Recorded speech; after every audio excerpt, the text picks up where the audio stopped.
Hola, queridos oyentes, buenos días a todos. Ya hay varios que ya son amigos de Santo Tomás. Bueno, les recuerdo que para aquellos que quieran hacer consultas y comunicarse con la radio, lo pueden hacer al 15464 9808. Bueno, un gusto estar de vuelta con ustedes. Hoy nos va a visitar Juan Ignacio Fernández Ruiz. Lo presento. Es licenciado en Filosofía por la UNSTA CEOP. Ha sido profesor en la Universidad Católica de La Plata, Universidad de El Salvador, la Universidad Católica de Santiago del Estero y en la UFASTA. Fue profesor invitado en la Universidad Católica de Salta y la Universidad Finis Terrae de Chile. Es miembro de la Sociedad Internacional Tomás de Aquino en la Argentina, conocida como la CITA, y también miembro del Instituto de Psicología Aristotélica Tomista de Ánima, San Pablo. Ha participado de muchos congresos internacionales y, quizás algo a destacar, autor de la primera edición al español de los sermones universitarios o académicos de Santo Tomás, a publicarse próximamente por la BAC, Biblioteca de Autores Cristianos. Actualmente está haciendo un doctorado en Barcelona, en la Universidad Abad Oliba CEU. Y también participa del grupo de investigación Prosopon. Bueno, ¿cómo estás, Juan? Gracias por participar y de acompañarnos hoy. Buen día, Juanjo, y bueno, buenos días a todos los que nos están escuchando. Bueno, gracias a ustedes por invitarme a este espacio. La verdad que estoy muy contento. Siendo sincero, es la primera vez que estoy así en un programa de radio, así que estoy estreno y espero que salga todo bien. Y también, bueno, contento por hablar no solo de Santo Tomás, que como decía ahí un poco mi presentación, es el filósofo, el teólogo al que más me dedico, más estudio, más intento conocer por la profundidad que veo en su pensamiento y también su actualidad, sino también por el tema en específico que bueno, propusieron para este diálogo, que justamente muestra esas dos facetas de Santo Tomás, su profundidad y justamente por esa profundidad que muerde, digamos, la realidad en lo profundo, entonces toca de alguna manera todo tiempo y nos tiene que hablar hoy, ¿no? Así que nada, muchas gracias y muy contento. Bueno, hoy Juan nos va a hablar sobre el tema de la inmortalidad del alma, que es un tema impresionante porque uno puede creer que es algo filosófico, lejos de todos nosotros, un tema que no nos toca. Sin embargo, ¿cuántas veces, y forma parte de la vida y forma parte de la realidad de todos los días, nos encontramos frente a la muerte, ¿no? De un ser querido, de un amigo, de un conocido? Entonces, no es un tema tan alejado, al contrario, es un tema con el que, bueno, como decía antes, forma parte de la vida y nos encontramos permanentemente con esa cuestión. Bueno, ¿qué nos podés decir, Juan? Y ahí te dejo para que nos instruyas sobre el tema de la inmortalidad del alma. Bueno, muy bien. Primero quizás alguna aclaración. Bueno, es un tema que Santo Tomás trata en muchos lugares, ¿no? No hay una obra particular, sino que lo trata en varios lugares a lo largo de toda su producción académica, a lo largo de su vida, desde el principio hasta el final.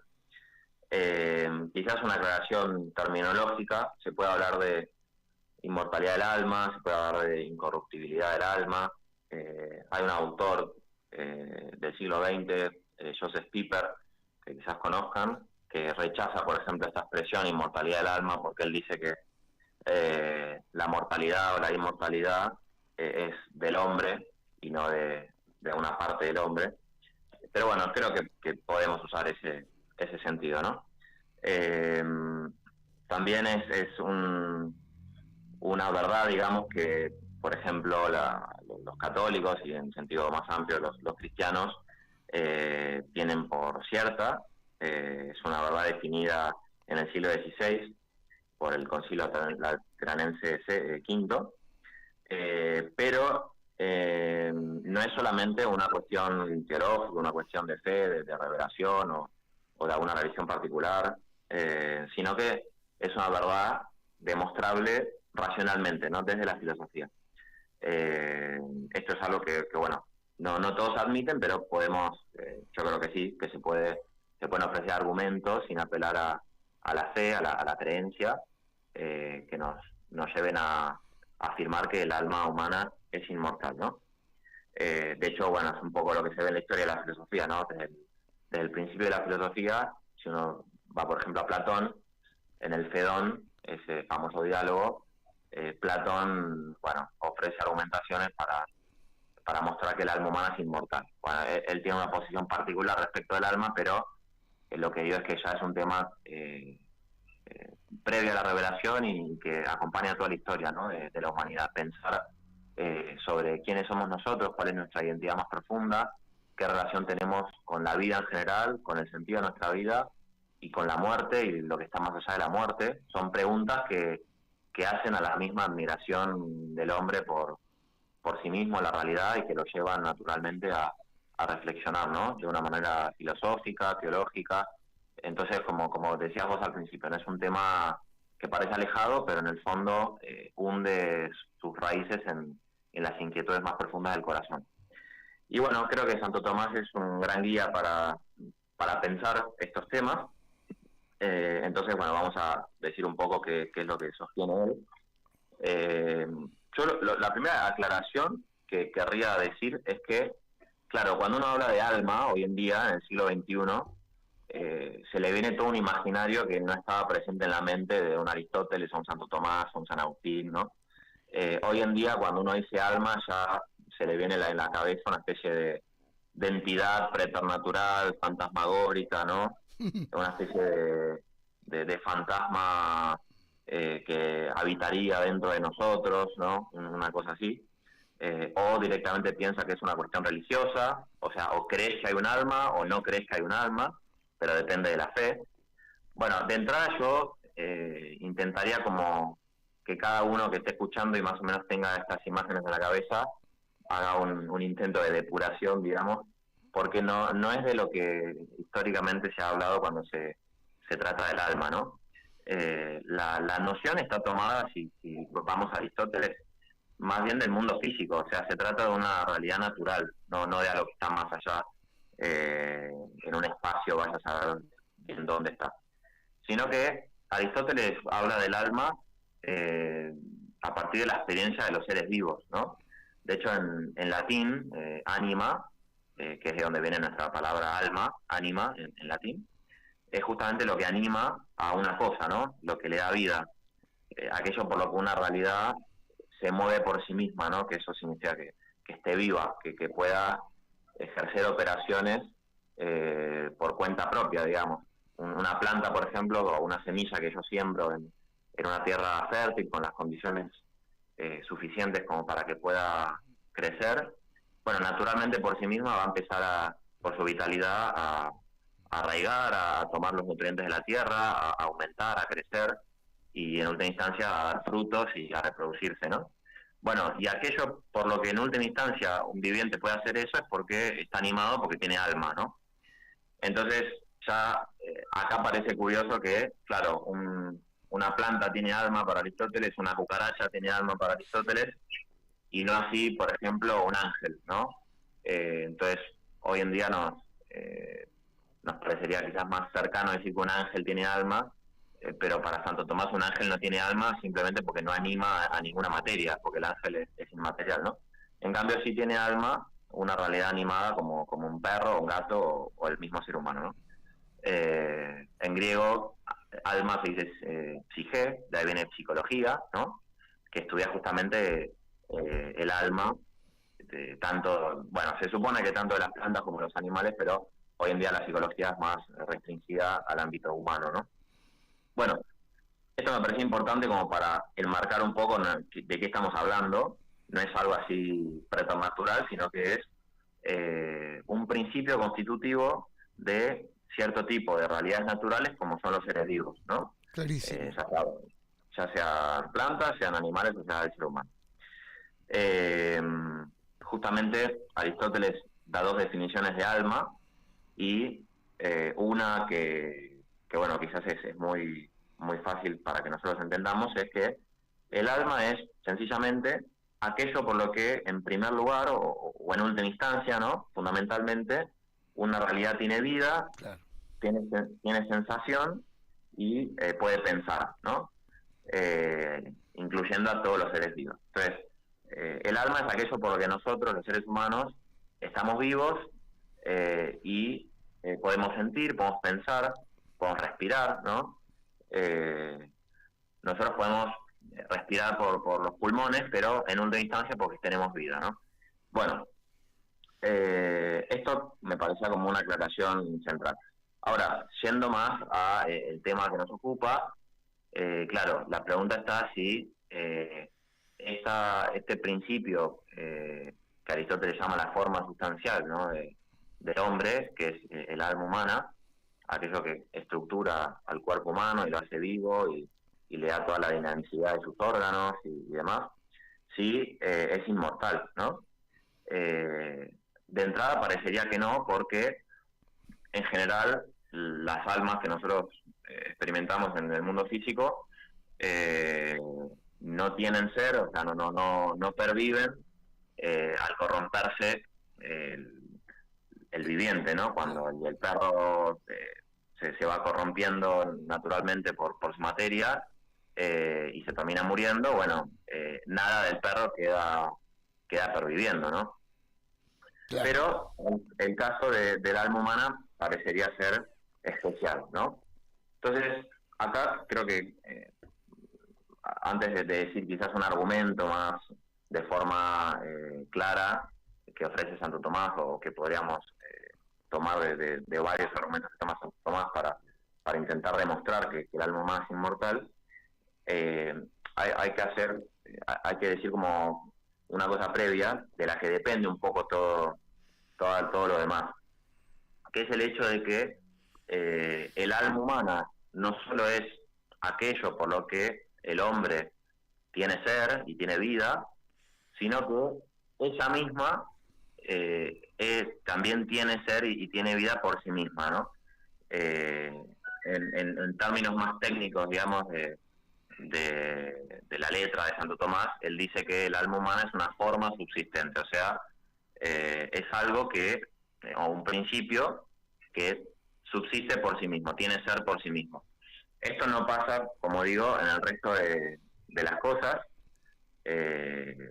porque las almas del resto de las cosas, de los animales, de las plantas, no son subsistentes, no tienen ser por sí mismas, sino que por ellas o a través de ellas lo que subsiste, lo que tiene ser, es el compuesto viviente, ¿no? La totalidad orgánica de la planta o del animal. Y esto no pasa en el ser humano. En el hombre es el alma misma la que tiene ser por sí misma, y es ese mismo ser que ella comunica o extiende a el cuerpo, ¿no? Para constituirlo en su corporeidad y en su organización, en su organismo, ¿no? Una imagen que nos puede servir, que usa Santo Tomás, es, él dice lo siguiente, ¿no? Dice que el alma humana no está totalmente sumergida o hundida en la materia, en el cuerpo, no es solo animación de un cuerpo, el alma no está en el hombre, no es solo la animación de sus ojos, de su cabeza, de sus órganos, del resto de los órganos, sino que emerge por sobre la materia, por la nobleza especial que tiene, asciende la materia, no está totalmente como exteriorizada en la materia, sino que tiene una especie de interioridad o de recogimiento por sí misma, ¿no? Tiene como una especie de espacio núcleo interior sin comunicación con la materia, con el cuerpo, digamos, teniendo una especie de orden propio de ser y de obrar, ¿no? Por eso es que en el fondo de cada ser humano está este núcleo espiritual que nos hace únicos y en donde residen nuestras capacidades superiores y específicas, ¿no? Que son la capacidad de entender la naturaleza profunda de las cosas, que es la inteligencia o la razón, y también la capacidad profunda de ser afectado por el bien que encontramos en la realidad, que es nuestra voluntad, ¿no? Que es nuestra capacidad de querer el bien que encontramos en las cosas, ¿no? Por sí mismo. Si uno mira el mundo de los animales, que también tienen conocimiento y afectos, tienen emociones, ¿no? Un perro se alegra, se entristece, etcétera. Sin embargo, uno ve que esas capacidades en el animal siempre están determinadas a aspectos materiales y singulares de las cosas, ¿no? Un perro quiere olfatear para buscar su comida particular y sus emociones más bien lo guían, ¿no? Y no tienen como una especie de dominio sobre sus emociones, sino que actúa, decimos nosotros, como por instinto. Entonces su conducta sigue necesariamente a lo que él va captando en el ambiente, ¿no? En cambio el hombre, no, parecería que no. En general, muchas veces nos movemos bastante instintivamente, pero tenemos la capacidad de, como se dice, ¿no? Parar la pelota, pensar y no actuar por la necesidad de nuestros instintos más materiales, ¿no? Bueno, esa capacidad como de dominar la materia en un nivel más afectivo, si se quiere, en el fondo refleja un dominio sustancial de la materia, o sea, que nuestro ser en el fondo no es plenamente material, sino que tenemos un espacio interior espiritual, ¿no? Bueno, esto es como la base para intentar entender que en el fondo de las personas, aquello por lo que viven es algo que, si bien se extiende a la materia y hace que aquello por lo que en última instancia podemos hacer las cosas materiales que hacemos, como ver, como caminar, como hacer la digestión, como todas estas operaciones vitales. Sin embargo, tiene un núcleo de operaciones en las que no hay materialidad, como es fundamentalmente el entender y el amar espiritual, ¿no? No el amor como pasión, sino el amor como elección de la voluntad. Bueno, dicho esto, como para darle un cierre, si uno quiere ir más fino, digamos, a la argumentación que ofrece Santo Tomás de por qué el alma humana es inmortal o es incorruptible, básicamente, si uno lo quiere hacer así a base de premisas, alguno que tenga quizás la mentalidad más ordenada, que le pueda servir, él lo demuestra a partir de los efectos, ¿no? Una cosa se conoce a partir de los efectos. Entonces, si nosotros queremos mostrar que el alma es inmortal o incorruptible, tenemos que mostrar que sus potencias, sus capacidades son inmateriales, como por ejemplo la inteligencia, porque puede ejercer una operación inmaterial. Entonces, lo que va a decir Santo Tomás es que lo que opera por sí mismo sin un órgano corporal, y como el obrar sigue al ser, entonces tiene ser por sí mismo. Si el alma humana tiene una operación propia, sin comunicación con la materia, eso significa que puede tener el ser propio sin comunicación con la materia, y esto quiere decir que, corrompido el cuerpo, el alma tiene la capacidad de retener el ser por sí misma, independientemente del cuerpo, ¿no? Esta va a ser la posición de Santo Tomás, que el alma es aquello por lo que el hombre tiene ser, pero al mismo tiempo el alma tiene ser por sí misma, pudiendo persistir en ese ser o retener ese ser después de la muerte del compuesto, ¿no? Entonces, cuando se muere un ser humano, uno de sus principios constitutivos, que es el alma, sigue teniendo ser inmaterialmente en un estado obviamente diferente que el que tiene cuando está unida al cuerpo, que es el estado natural del hombre, ¿verdad? Sí, yo quiero resaltar dos cosas de las que dijiste, que me parecen importantes. Para marcar la diferencia entre el hombre y los animales y las mascotas, ¿no? Porque viste que ahora el tema de la mascota es un tema sensible actual. Merece un capítulo aparte, pero me gustó eso que vos dijiste, de que el animal no puede controlar o dominar sus emociones. El animal tiene hambre, quiere comer, el animal necesita hacer algo, va y lo tiene que hacer. En cambio el hombre, entonces el animal no puede enojarse con el amo o enfurecerse, o en todo caso, si eso ocurriese, no lo puede dominar. En cambio el hombre sí puede dominar sus sentimientos y sus pasiones, y capaz que uno puede enojarse pero al mismo tiempo perdonar, puede Claro. tal cosa, pero entonces el hombre tiene un control. Entonces yo creo que esto es importante, porque a veces tratamos a la mascota como si fueran seres humanos. Y bueno, y me interesa esto que dijiste, porque aprovecho para marcar esa diferencia. Y lo segundo, esto de que el alma, que esto después nos va a llevar a una pregunta que vamos a ver en la segunda parte, el alma Sí. es subsistente, no depende del cuerpo. Sus operaciones las puede realizar sin la necesidad del órgano. Y termino y te doy la palabra, perdóname. Pero Sí, yo sí. recuerdo un ejemplo de el artista que tiene una guitarra sin cuerdas. Entonces, está bien, no puede interpretar la música y las canciones porque el instrumento está fallido, pero eso no hace que pierda su calidad de artista. Claro. Sí, sí, acá quizás habría que hacer esta aclaración. Decime. El alma, el alma no depende del cuerpo para tener ser, más bien al revés, es el cuerpo el que depende del alma para ser. Entonces, el alma puede tener el ser independientemente del cuerpo, Claro. pero el alma depende del cuerpo para completar la especie humana, Sí, ¿no? señor. Porque Claro. el hombre, acá Santo Tomás, se diferencia muy netamente de toda la tradición platónica o neoplatónica, que después encontraremos, por ejemplo, en Descartes, que decían básicamente que el hombre es su alma, ¿no? Claro. Platón dice en los diálogos, Sócrates o el alma de Sócrates, ¿no? Claro.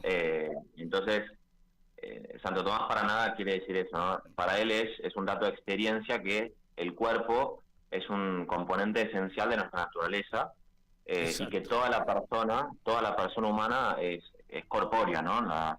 El cuerpo es un elemento esencial de la personalidad humana. De Sí, hecho, hay una frase que Santo Tomás dice que es que mi alma no es yo, ¿no? Mi alma no claro, es yo, claro. sino que yo soy algo compuesto de alma y cuerpo.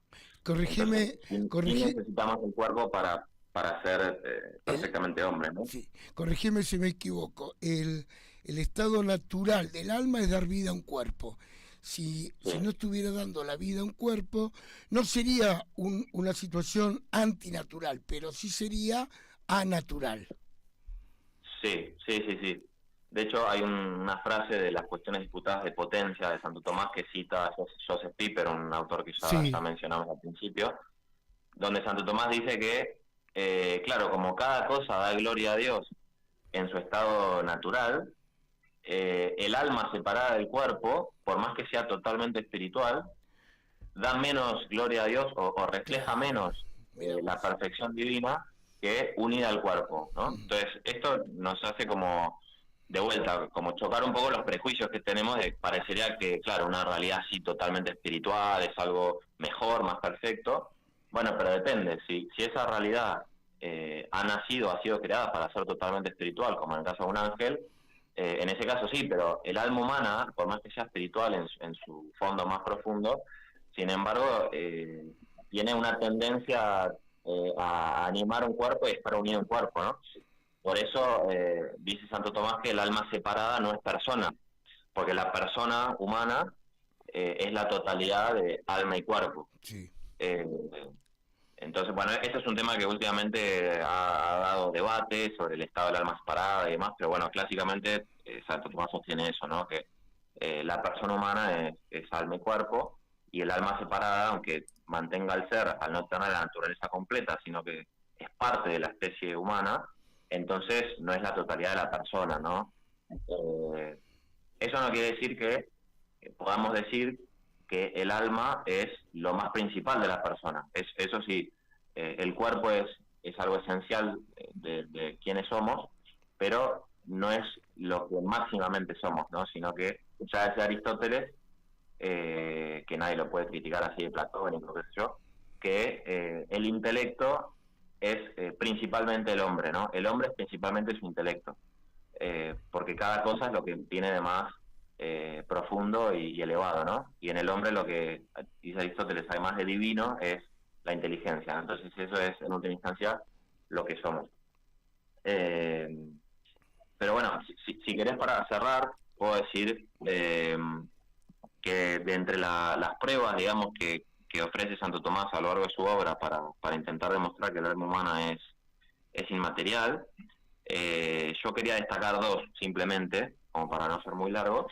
La primera es a partir de el conocimiento de los universales, ¿no? Nosotros tenemos la capacidad de conocer objetos universales, las esencias universales de las cosas, y expresarlas en conceptos, en definiciones. Entonces podemos hablar, por ejemplo, de la perreidad, por ejemplo, del hecho de ser perro, más allá o independientemente de este perro concreto, de tal raza, de tal altura, tal color, ¿no? Entonces tenemos la capacidad de captar algo sin materia, porque la esencia del perro es algo que va más allá de la materia, porque la materia es principio de individuación. Entonces el perro material es siempre concreto, tiene este color, este pelo, esta altura, esta raza, pero nosotros no solamente entendemos eso o captamos eso, sino que podemos separar de alguna manera todos esos aspectos materiales e individuales y quedarnos con lo universal. Y eso refleja que tenemos entonces una capacidad para, por decirlo de alguna manera, inmaterializar la realidad y contactar ese aspecto esencial que tienen las cosas, ¿no? Y eso reflejaría que, bueno, el alma, que es principio de esa capacidad intelectual, es también inmaterial. Esa es una argumentación que ofrece Santo Tomás. Y otra que a mí es quizás la que más me gusta o la que más trabajé, es la prueba a partir del autoconocimiento, ¿no? Santo Tomás se da cuenta que ninguno de nuestros sentidos, ni la vista, ni el tacto, etcétera, que conocen a través de un órgano corporal, ¿no? La vista conoce a través del ojo y demás. Ninguno de estos sentidos puede volver completamente sobre sí mismo, ¿no? Si ustedes hacen la prueba ahora en sus casas, van a ver que no pueden verse el ojo con el propio ojo, ¿no? El ojo no se ve a sí mismo. Curiosamente, por el ojo vemos todo lo demás, pero es invisible para él mismo, ¿no? ¿Por qué? Porque por su materialidad no puede como revertirse totalmente sobre sí, ¿no? En cambio, la inteligencia puede entenderse a sí misma, pensarse a sí misma, preguntarse, digamos, por quién es uno, puede volver completamente sobre sí. Y esto manifiesta entonces que es inmaterial, ¿no? O sea, si todo lo material no puede volver sobre sí y el intelecto vuelve sobre sí, la conclusión que se sigue es que es inmaterial, ¿no? Y entonces, del recogimiento completo que el intelecto puede tener sobre sí, se sigue que el alma tiene este recogimiento completo a nivel vital, ¿no? Que tiene la vida por sí misma. Y en ese sentido, corrompido el cuerpo, puede seguir viviendo, ¿no? Y ser inmortal. Bueno, esos dos argumentos quería destacar. Bueno, tengo algunas cosas más, pero creo que van a salir en el espacio de las preguntas seguramente. Dale. Bueno, acá nos están llegando saludos. Javier Cañupán, hola, buenos días, un gusto saludarlos y escucharlos, de los Pirineos aragoneses. Ya los he escuchado y me parecen muy buenos los temas que tratamos. Alejandra, también de Bariloche, excelente el tema. Juan Carlos de Buenos Aires, buen día. Gran tema, excelente expositor, muchas gracias. Y también después hay algunas preguntas, que las preguntas las voy a dejar cuando empecemos con la segunda parte del programa. Perfecto. Bueno, hacemos un impasse. Después, si querés reforzar algún concepto, todavía nos queda la segunda mitad del programa. ¿Te parece, Juan? Dale, perfecto. Muchas gracias. Si vas a excavar en tu vereda, mejor caño conocido que caño por conocer. En Camusi te asesoramos sin costo para evitar daños en las instalaciones de gas. Informate llamando al 0810-555-3698 o en nuestro sitio web www.camusigas.com.ar. Camusi, más que energía. ¿Sabías que el Departamento de Aguas Provincial tiene una oficina virtual? Visita la web dpa.rionegro.gov.ar. Podés gestionar tu cuenta y realizar todo tipo de trámites de manera digital, fácil y rápida. Gobierno de Río Negro. El SOYEM Bariloche te informa. El Sindicato de Obreros y Empleados Municipales de Bariloche sigue defendiendo los derechos de los trabajadores y trabajadoras municipales. Gracias al trabajo paritario sindical y a la participación activa de cada compañera y compañero, se concretaron nuevas mejoras salariales, actualización por IPC Patagonia, actualización del refrigerio tomando como referencia la categoría 21, actualización de la tabla de títulos educativos que se hará efectiva con los saberes de diciembre y aplicación de la trayectoria laboral que comienza a liquidarse con los saberes de octubre y noviembre. Avances reales, fruto de la negociación colectiva, la unidad y la organización. SOYEM Bariloche, defendemos derechos, construimos futuro. ¿Querés saber qué se debate en la ciudad? Ahora podés seguir en vivo las sesiones y comisiones del Consejo Municipal a través de nuestro canal de YouTube. Conectate, informate y participá desde donde estés. Búscanos como Consejo Municipal Bariloche. Tienda de mascotas, tu solución. 25 años, brindándote el mejor asesoramiento en alimentos balanceados, accesorios e indumentaria para tu mascota. Somos Tienda de Mascotas. Visítanos en cualquiera de nuestras sucursales. Llámanos al 2944 80 67 46 o ingresa a nuestra tienda online tiendademascotas.com.ar y hace tu pedido con envío gratis. Tienda de mascotas es tu solución. Tu evento merece la mejor imagen. Filmarte y Chiwi Fotografía. Prestigio y experiencia garantizan un producto único, original y de calidad. Promociones especiales. Consulta por tu boda o cumpleaños de 15. Hay recuerdos que uno desea guardar para toda la vida. Escribinos y reserva tu fecha. WhatsApp 294 4 61 6506 o @Chiwi Fotografía. Además, trabajos exclusivos para empresas, emprendimientos y desarrollos inmobiliarios. Si buscas calidad, compromiso y un buen recuerdo, Filmarte y Kiwi Fotografía. Mencionando este aviso, te regalamos la sesión de fotos. En La Bonte Distribuidora te esperamos con precios muy bajos. Somos el supermercado mayorista y minorista que elegís para poder ahorrar comprando la mejor calidad. Estamos en 6 direcciones distintas para estar más cerca de los vecinos. Seguinos en Facebook e Instagram y entérate todas las novedades. La Bonte, precios bajos siempre, siempre. Viajes Daniman te propone tour de compras navideñas en Santiago de Chile. 2 vuelos charter saliendo el 5 y regresando el 10 de diciembre o saliendo el 10 y volviendo el 16 de diciembre. Bariloche, Santiago en solo 2 horas. Equipaje en bodega incluido. Solo $225 ida y vuelta. Viajes Daniman. Lufthansa City Center. Potencia tus ventas. Hace que tu mensaje llegue más lejos. Auspicia en la radio líder de Bariloche. Envíanos un mensaje al 294-431-1825 y nos contactaremos para contarte nuestras propuestas. Radio con Voz Patagonia es más comunicación. 89.5. Radio con Voz Patagonia. La voz que vos querés escuchar. Escucha lo que te voy a contar.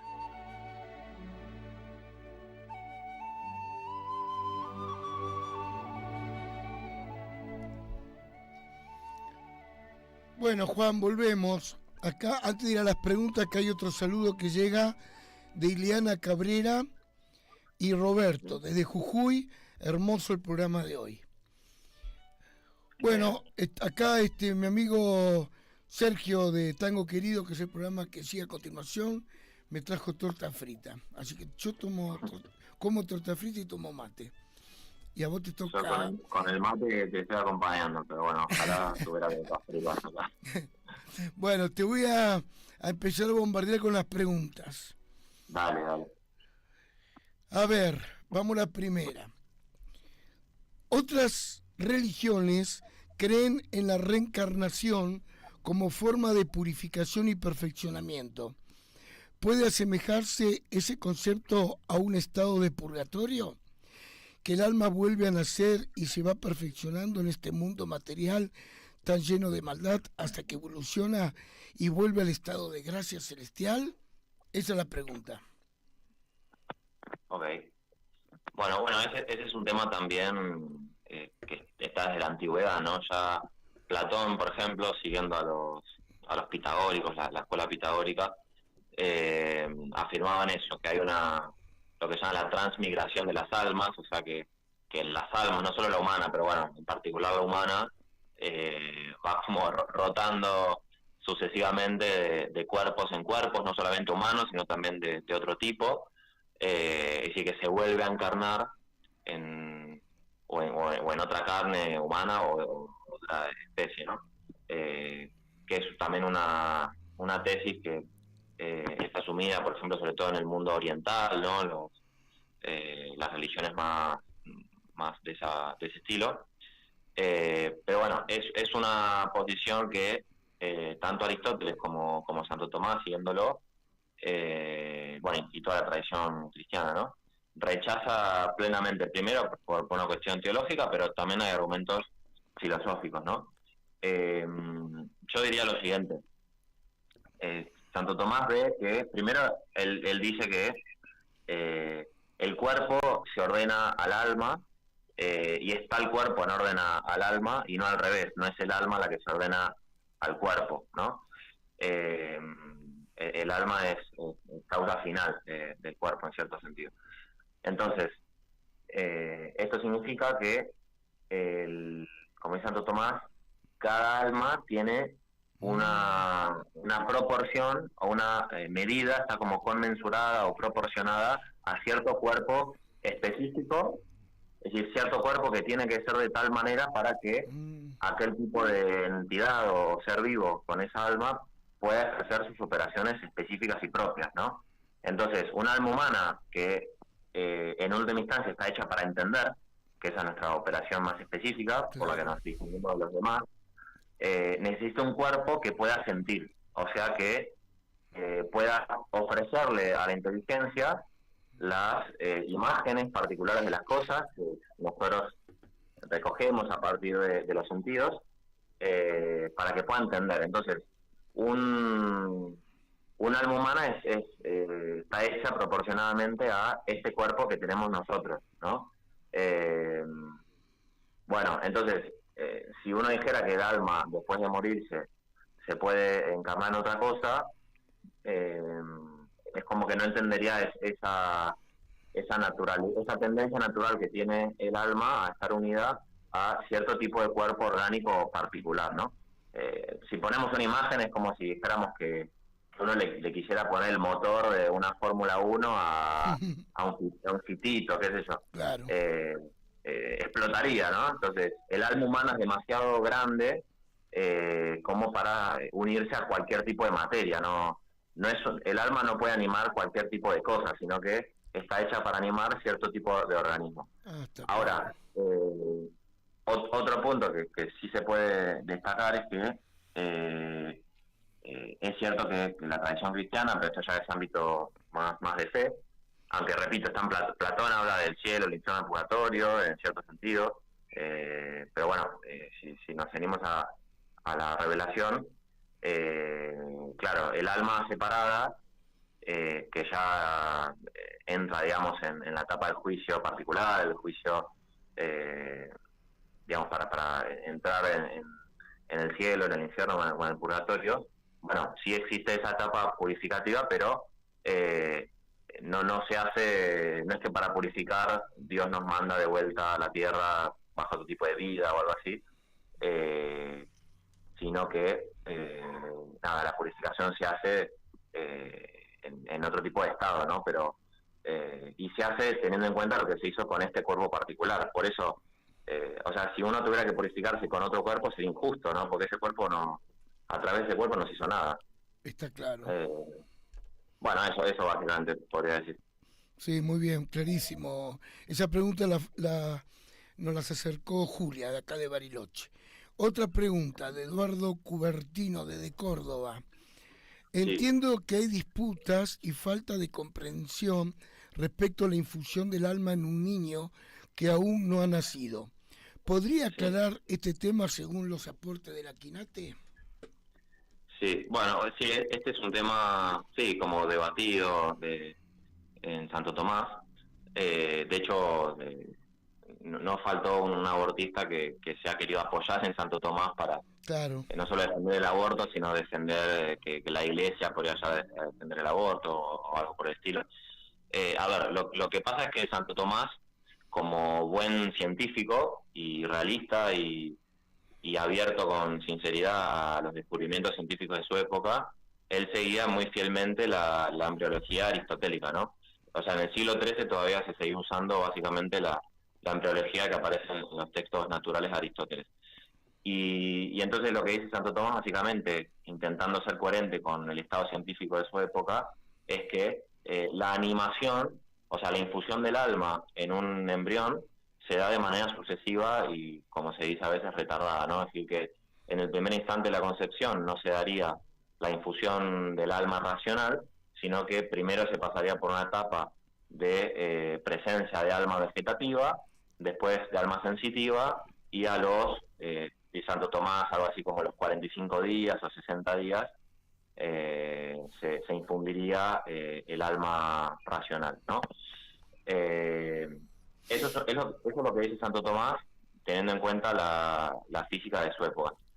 Sin embargo, yo diría lo siguiente. Primero que en cualquier caso, Santo Tomás siempre rechaza el aborto, ¿no? Y entonces, aún en la etapa en la que el embrión para Santo Tomás todavía tendría solamente alma vegetativa o alma sensitiva y todavía no tendría alma racional, es decir, no sería específicamente persona humana, sin embargo, eliminar el organismo que está en gestación en esa etapa que se está moviendo hacia la infusión del alma racional sería algo pecaminoso, ¿no? Quizá no sería un homicidio propiamente para Santo Tomás, pero sí sería algo que en última instancia se ordena al homicidio, ¿no? Entonces, en ningún caso sería lícito para Santo Tomás el aborto en esa etapa. Ahora, también es curioso que Santo Tomás, cuando habla de Cristo, en la tercera parte de la Suma, dice que en el caso de Cristo, él fue hombre desde el instante de la concepción. Entonces, si bien en general él afirma que en todo hombre la animación es retardada porque la materia se va preparando paulatinamente, en el caso de Cristo, la materia, como ya era perfecta en el vientre de la Virgen desde el primer instante, para él, desde el instante de la concepción de Cristo, ya hay infusión de alma racional. Entonces, eso nos da la pauta para pensar que si uno extiende eso que dice de Cristo a todas las almas humanas, teniendo en cuenta la biología contemporánea, donde sabemos que ya desde la concepción la materia está dispuesta para tener cierta autonomía y recibir su alma específica, entonces, bueno, perfectamente podría ser compatible Santo Tomás con la ciencia de hoy. Y lo último que diría es que algo que estoy suponiendo acá es que el alma humana es creada directamente por Dios, ¿no? Claro. Para Santo Tomás, claro, como el alma tiene ser por sí misma, independientemente del cuerpo, entonces su acceso al ser es también de una manera independiente de la materia. O sea, el resto de las almas, de los animales, de las plantas, dice Santo Tomás, se educe de la potencialidad de la materia. O sea, es como que se saca de la capacidad de la materia para ser organizada de esa forma, ¿no? En cambio, el alma humana no surge desde abajo, digamos, sino que viene de fuera por creación. Es decir, es creada ex nihilo, desde la nada, sin materia preexistente, directamente por Dios, cuando se da las condiciones materiales en la generación humana, ¿no? Esto no quita que los padres, aunque no sean causa del alma, sin embargo, no sean padres de la persona, ¿no? O sea, los padres son padres verdaderos de la persona, aunque no hayan hecho el alma de la persona, pero sí son, digamos, como con causas porque pusieron la materia dispusieron la materia para que Dios infunda allí un alma. Pero esto es para pensar, ¿no? Que cada persona humana ha comenzado a ser por un acto directo e inmediato, explícito, de la voluntad divina, por amor, básicamente, ¿no? Porque Dios no tiene ninguna necesidad de crear nada, aunque la materia esté dispuesta, ¿no? Está claro, muy bien, clarísimo. Manda saludos Marcela Laurencena de Buenos Aires, y acá llega otra pregunta de Pablo Obregón, acá de Bariloche. ¿Cómo se prueba la inmortalidad del alma? Algo difícil. Bueno, sí, eso intenté traer dos de los argumentos de los múltiples que ofrece Santo Tomás. Uno por el conocimiento de los universales, que prueba, digamos, la inmaterialidad de la capacidad que tenemos para entender, y en última instancia del alma en la que reside esa potencia. Y el otro argumento más neoplatónico, digamos, a partir de el autoconocimiento, ¿no? La capacidad que tenemos para volver totalmente sobre nosotros mismos, entendiéndonos y amándonos también, porque el hombre se puede amar a sí mismo, muestra que el alma entonces es inmaterial, porque si no, no podría hacer ese tipo de operaciones, ¿no? Sí. Bueno, mira, acá llegó otra pregunta. El alma, al separarse del cuerpo con la muerte, no es propiamente persona humana, aunque conserva el yo personal.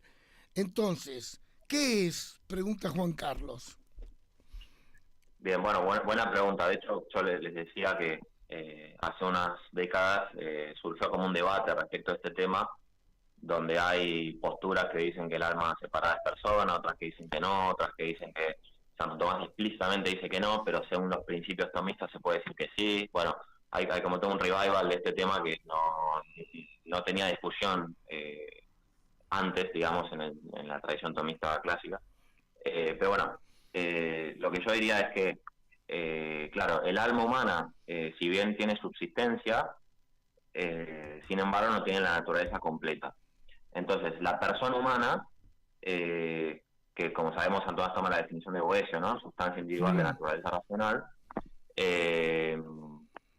Claro, sustancia individual, de alguna manera de Santo Tomás el alma puede ser llamada sustancia, porque lo propio de la sustancia es subsistir. Entonces, si el alma tiene ser por sí, subsiste. Bueno, en esa misma medida, en todo caso, podría ser llamada persona también, pero lo que pasa es que la noción de persona implica la naturaleza completa en la que subsiste ese individuo, ¿no? O sea, Juan es un subsistente en tal naturaleza que incluye tanto su alma como su cuerpo, y en ese sentido, como el alma no tiene naturaleza completa, absolutamente Santo Tomás dice que no sería persona. ¿Qué sería? Bueno, es el alma de la persona, ¿no? Pero no es la persona. O sea, esto quizás choca porque, claro, es como decir que un santo en el cielo no es todo el santo, ¿no? O sea, Tomás en el cielo, en el fondo no es totalmente Tomás, digamos, porque Tomás involucra ese cuerpo que algunos decían que era muy robusto, ¿no? De 1,80 m o algo así. Claro. Eso hace a la identidad personal de Tomás. Entonces, cuando uno le reza a Tomás, ¿no le reza a Tomás o cómo es? Bueno, sí, le reza a Tomás porque el alma de Tomás es la raíz de la identidad personal de Tomás. Entonces, si ven el alma separada, no es persona, es el alma de la persona, es decir, no es otra cosa distinta, no se vuelve un ángel o algo así, sino que sigue siendo un alma. De hecho, Santo Tomás dice que el alma separada, aunque sea totalmente espiritual, y un ángel son distintos, no son lo mismo. Y que pero sí está en un estado así, como decías vos, anatural, ¿no? Claro. Y conserva la tendencia a unirse al cuerpo, es decir, quiere volver a unirse a un cuerpo para formar la totalidad de la persona. Por eso tiene sentido, desde la filosofía cristiana, ese dogma de fe católico que es la resurrección de los cuerpos, ¿no? Es decir, que la totalidad de la persona va a volver a existir en la vida futura, ya sea en la felicidad o en la condenación. Pero sí, sea, el alma hace persistir la raíz de la identidad personal y es la parte fundamental de la persona, pero como no es la totalidad de la persona, se podría decir que no es la persona, ¿no? Clarísimo. Aunque nos está quedando poco tiempo, yo tengo una pregunta para hacerte. ¿Qué podrías decirle a aquellos que sostienen como que la inteligencia es el efecto del cerebro? Y que después hablan también de multiplicidad de inteligencias según la parte del cerebro. Sí, bueno, ese es un tema también que es así álgidamente debatido en los últimos años, ¿no? Sobre todo con todo el auge de las neurociencias, hay todo un ámbito de investigación interdisciplinar, no solamente de la filosofía, sino también de la teología con las ciencias cognitivas y las neurociencias, en relación a, bueno, cómo interactúan o cómo es la relación entre la mente, el cerebro, la conciencia del cerebro. Repito, realmente de esto hay literatura para tirar al techo. Hay mucha discusión hoy en día. Hay proyectos de investigación que literalmente se llaman así, mente-cerebro, ¿no? Sí. Y obviamente hay posiciones que son materialistas, que dicen que no solamente que la inteligencia es una función cerebral, sino que la persona misma es su cerebro en última instancia, somos nuestro cerebro. Hay libros que tienen este título. Posiciones en ese sentido que se llaman eliminativistas, o sea, que eliminan todo rastro de una especie de mente espiritual o algo así. Después hay posturas que se llaman dualistas, que dicen está nuestro cerebro y está nuestra conciencia, y son dos entidades distintas que no sabemos bien cómo se unen, pero bueno, están así. Y después, bueno, estaría la postura más de Santo Tomás, que sin embargo hay que seguir pensando y desarrollando, que, la inteligencia no es una facultad espiritual, o sea que no tiene un órgano corporal. Esto no pasa en los sentidos, ¿no? La vista, por ejemplo, no es algo distinto del todo de el órgano del ojo, ¿no? Y todas las cuestiones que implica el ojo, ¿no? Los nervios y lo que llega al cerebro, etcétera. Entonces, la potencia visiva es el ojo animado, ¿no? Y cuando nosotros vemos, actuamos a través del ojo, no podemos ver sino a través del ojo. Y así con el resto de las potencias que no son la inteligencia. La inteligencia, en cambio, no tiene una sede orgánica, sino porque su operación intrínseca no implica materialidad, como quisimos demostrar hace un rato, ¿no? Esto quiere decir que tanto la potencia como la operación de la inteligencia, al entender, son independientes del cerebro, para su contextura intrínseca, ¿no? Esto no quiere decir, al contrario, Santo Tomás lo tenía clarísimo, siguiendo a Aristóteles, que el cerebro sea, y los sentidos en general, pero fundamentalmente todas las actividades cerebrales, sean fundamentales en la preparación para el acto intelectual, ¿no? Y que en la acción intelectual no es una repercusión paralela a nivel orgánico, eso es clarísimo. De hecho, si tenemos enfermedades cerebrales o traumas cerebrales o problemas en el cerebro, lo cierto es que no podemos pensar, ¿no? Y que no podemos ejercer la capacidad intelectual. Pero no porque la inteligencia sea material, sino porque la materialidad es condición necesaria para que se dé la capacidad intelectual, porque no somos ángeles, sino que nuestro intelecto funciona a través de imágenes que están ubicadas en el cerebro. Para Santo Tomás, la imaginación, que es el sentido a partir del cual la inteligencia funciona, para tomar imágenes, para conocer las esencias de las cosas, está ubicada en el cerebro, ¿no? Concretamente Santo Tomás lo ubicaba en las cavidades, ¿no? Entonces, bueno, Aristóteles dice, ¿no?, que la inteligencia o es imaginación o no funciona sin imaginación, ¿no? Y que siempre que entendemos con una imagen. Entonces la inteligencia no puede funcionar sin apelar a imágenes que están en el cerebro. Pero, repito, eso no implica que la potencia misma intelectiva sea orgánica. Pero bueno, es como que hay una dependencia funcional respecto al cerebro para poder entender, pero no hay una dependencia estructurante, digamos, del cerebro. Pero sin duda que el cerebro es fundamental para nuestra conciencia, nuestra identidad, nuestra actividad, ¿no? Está clarísimo. Muchas gracias, Juan. La verdad que alto vuelo el programa de hoy. Bueno, vos sabés que, y aprovecho para invitar a aquellos interesados, se está armando un grupo de personas interesadas en querer estudiar a Santo Tomás. Estamos tratando de organizar el día y horario, y bueno, cuando lo tengamos definido lo vamos a comunicar para invitar a todos aquellos que quieran participar. Porque bueno, los temas que hoy has usado un lenguaje muy filosófico, bienvenido ese lenguaje. Creo que a esta cultura le hace falta un poco de elevar los niveles del pensamiento. Tenemos que aspirar para arriba, no para abajo.